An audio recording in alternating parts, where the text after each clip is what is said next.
Welcome back to the deep dive. Today we're digging into Crown Castle. Their second quarter 2025 earnings call just dropped on July 23rd, and they've updated their full year outlook too. Yeah, lots to unpack there. Definitely.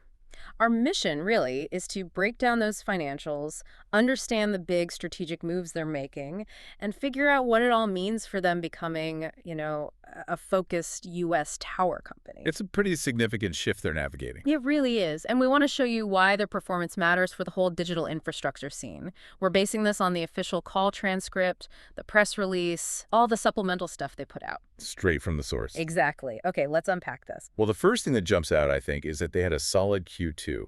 Solid enough that they actually raised their guidance for the full year 2025. Raised it. Okay, Yeah. so what's driving that? It seems to boil down to higher demand, primarily from their wireless customers. They're just needing more capacity on the networks. Ah, okay. More leasing, more services activity? Exactly. That, and they've also gotten better at operating efficiency. Those two things together seem to be the key. Right. But let's look at the specific Q2 numbers versus last year. Site rental revenues, $1,008 million.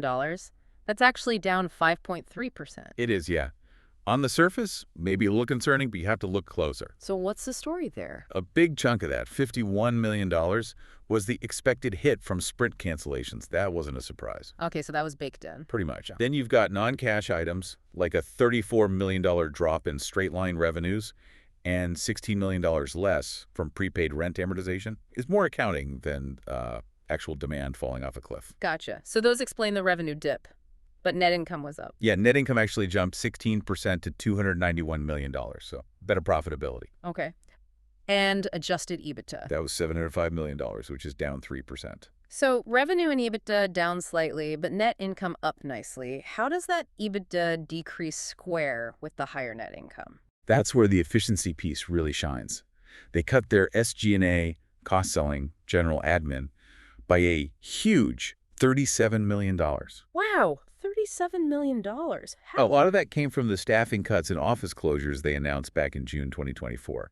Plus, they didn't have the $20 million in advisory fees this quarter that they paid last year. Ah, okay. So cost discipline paying off. Definitely. And they also got a $6 million boost from their services contribution.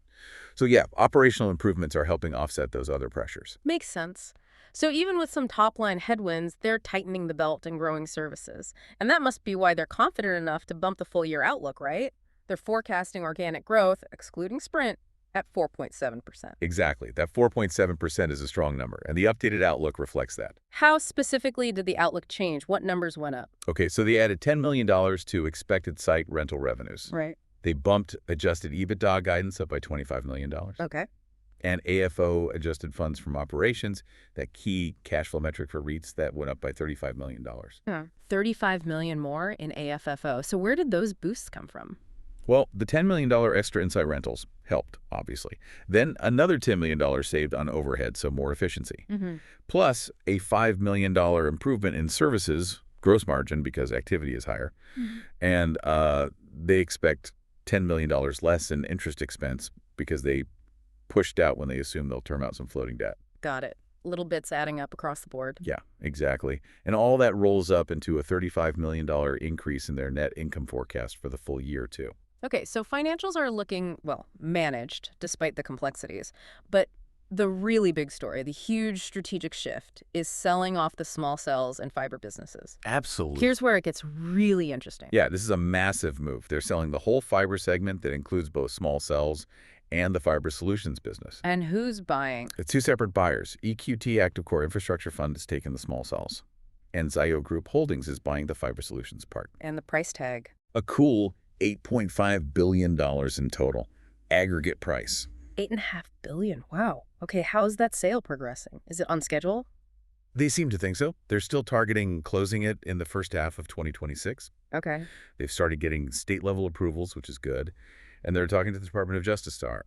The DOJ issued a second request for info, which isn't unusual for a deal this size. Right. Standard regulatory hurdles? Pretty much. They seem to be working through it methodically. And are they ready internally for splitting off such a big part of the company? It sounds like it. Yeah. They mentioned they've already given the buyers detailed plans for processes, people, support systems, all that stuff. Okay.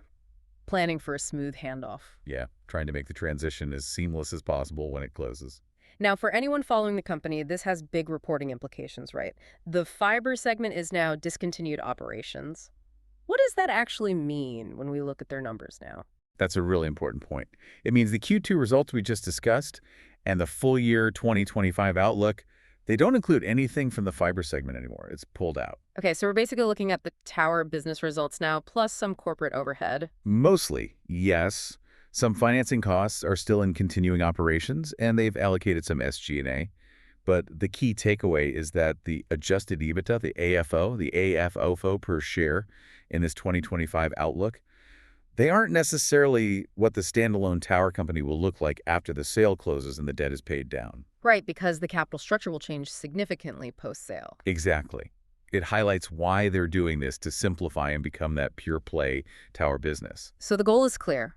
Maximize the value of the tower business on its own. So even before the sale closes, how are they making that core tower business run better? They're already showing some tangible results there. They talked about shorter cycle times. Meaning getting deals done faster, application of revenue? Yeah. It's not like a massive overnight change still takes, 6 to 12 months generally. But they call them incremental and marginal improvements. But those add up with the volume they do. Precisely. And that's part of why their leasing expectations are higher for the rest of the year. They've also improved the margins in their services business by cutting costs. And they think those margin gains are sustainable. Okay, sustainable improvements. Good sign. And they also trimmed another $10 million off their expected overhead costs for the full year 2025, just continuing to find efficiencies. Okay, real focus on operational tightening. What about capital allocation?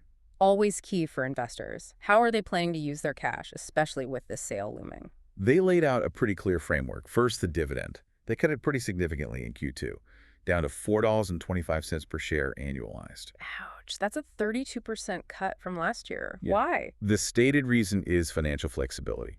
They want more room to maneuver, pay down debt eventually, invest in the core business for the long term. So short-term pain for long-term gain, potentially.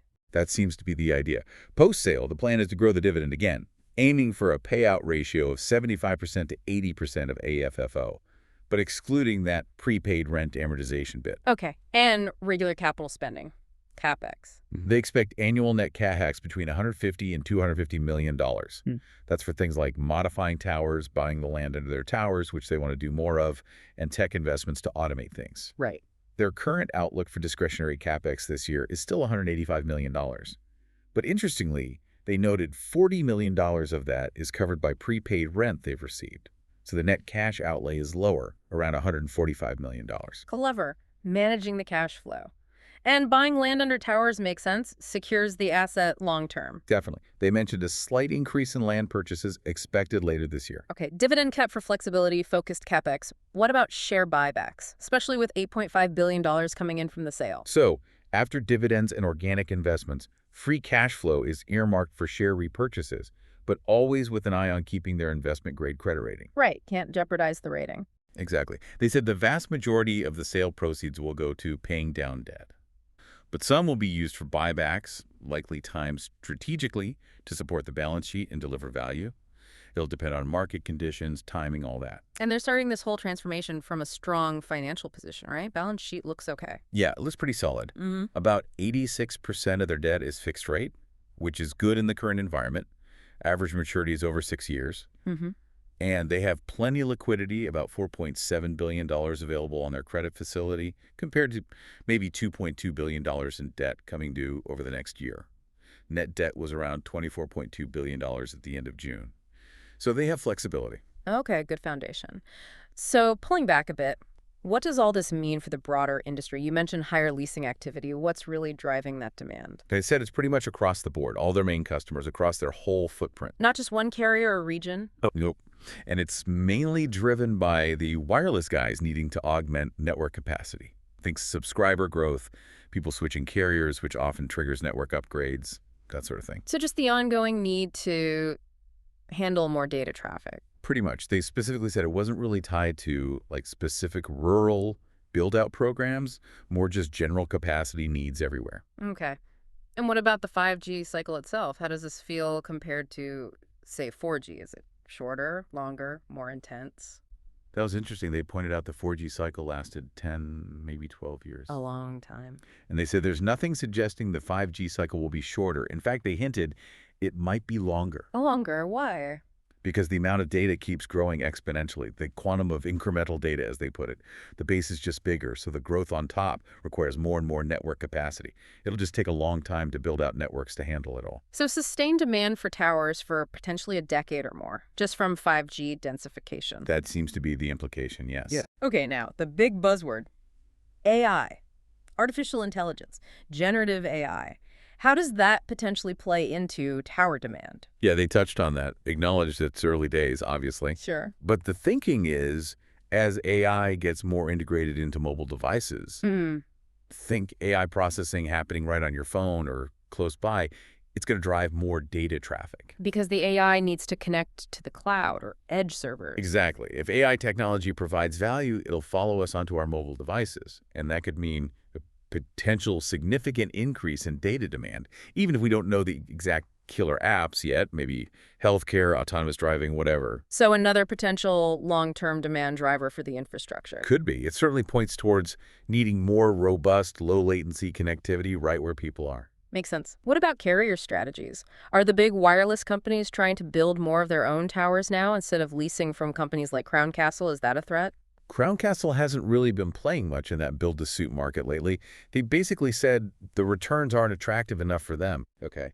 And they seemed a bit skeptical that carriers can actually achieve a lower all-in cost of operation, building it themselves over the long run, compared to leasing from a shared infrastructure provider like them. Sharing assets is just generally more efficient. Right. The economics of shared infrastructure usually win out.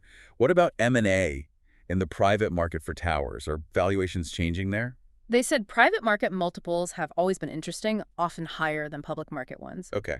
But they haven't seen any significant change recently in those private market dynamics. It doesn't really impact their current plans much anyway, given they're focused on their own big sale. Right. They're sellers right now, not buyers. One last thing, the CEO search. Any updates? Are they waiting for the sale to close? No, they were clear on that. The board is actively searching and explicitly not waiting for the deal to close. Okay, so they want someone in place sooner rather than later. It seems like it. They want to find the right person and reduce uncertainty.